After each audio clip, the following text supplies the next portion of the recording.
Ben, en fait, au début, quand je pensais repère, je pensais vraiment question de refuge pour se retrouver, fuir un peu toute la pression de la société, le perfectionnisme, puis repérer, en fait, c'est aussi avec les œuvres. J'ai toujours aimé avoir un côté interactif. Pour que les gens s'approchent et puis s'éloignent de l'œuvre. C'était pour cette raison-là que j'avais utilisé les deux mots repère.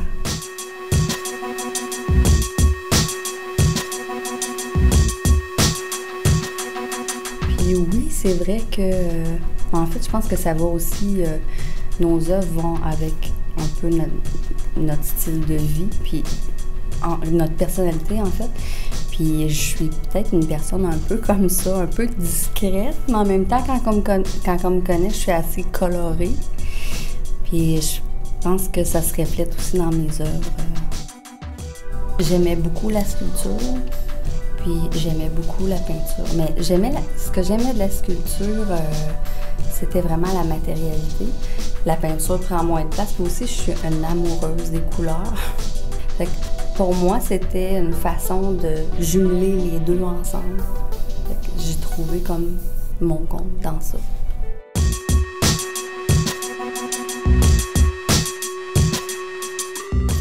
Ça se trouve d'être la peinture acrylique, qui est je me fais une palette de couleurs en acrylique qui est séchée sur un plastique.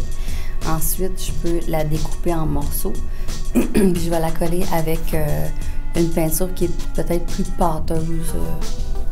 Puis j'accumule comme ça mes morceaux, ça crée mon image. Je me fais une maquette. Puis à partir de là, je crée ma palette de couleurs. Puis ensuite, je construis mon image. Je dessine les lignes de base. Puis après ça, je construis mon image par rapport à la maquette que je me suis faite. C'est toujours comme à double sens. Tu sais, dans le fond, c'est toujours centré, très coloré, mais en même temps, il y a toujours un côté caché. Il y a toujours un côté dissimulé, peut-être un peu de méfiance. Je sais pas tu sais, c'est comment les gens vont l'interpréter, mais en fait, je pense que je joue toujours sur ça. Montrer, mais en même temps, est-ce que tu vois bien ce que tu vois? Parce que j'ai utilisé les caches, j'ai utilisé des petits campements cachés dans le bois toujours, tu sais, que ça soit assez rudimentaire. Puis aussi les animaux comme la biche, tu sais, ça se trouve à être peut-être plus représentatif de la vulnérabilité.